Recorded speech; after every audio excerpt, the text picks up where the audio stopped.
কে বলেছে আপনাদেরকে ছাদে নাকি লেবু হয় না, লেবু ফলন হয় না? হ্যালো ভিউয়ার্স, আমি আমিরুল। আপনারা দেখছেন সবুজ বন্ধু এমএসসি। দেখুন আমার গাছে কত পাতি লেবু ধরেছে, দেখাও। থোকা দেখেছেন? থোকা কি অসাধারণ! একটাই নয়, শুধু প্রত্যেক ডালে এইভাবেই থোকাগুলো রয়েছে, দেখতে পাচ্ছেন? প্রত্যেক ডালে, শুধু এটাই নয়, যে ডালটায় হাত দিব সেটাই থোকা। দেখুন, এদিকে একটু দেখান, দেখুন যে ডালটায় হাত দিব, কোনটাই দেখাবার কোনটা দেখান, দেখেন প্রত্যেক ডালে, প্রত্যেক ডালে। গোটো গাছটা দেখেন, পুরো গাছটা। এই গাছটা কিন্তু বেশি দিনকার নয়, একটা বড় গাছের শাখা আমি কলম করে নিয়ে এসেছিলাম, মাত্র 8 মাস হলো।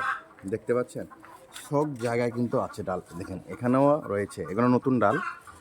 এই বছরে কিন্তু এই ডালগুলোতে নিচের যে থকাগুলো দেখালাম ওইভাবে থকা অবশ্যই আসবে। তা যারা লেবু খেতে ভালোবাসেন, লেবু সকলেই ভালোবাসেন, লেবু তো সকলের প্রয়োজন। তা লেবু আপনারা একটা চারা এবং নেই তো এই কলমের চারা আপনারা অবশ্যই টবের মধ্যে, ছাদের মধ্যে রাখুন, আপনার অসময়ে কাজে লাগবে। এই সময় লেবুর কিন্তু খুব সংকট চলছে, কিন্তু আমার গাছে লেবু রয়েছে, আমার কোনো টেনশন নেই। আর আমার ভিডিও ভালো লাগলে বন্ধুরা সকলে লাইক, কমেন্ট, শেয়ার করবেন, আর আমার চ্যানেলটাকে সাবস্ক্রাইব করবেন। ধন্যবাদ বন্ধুরা।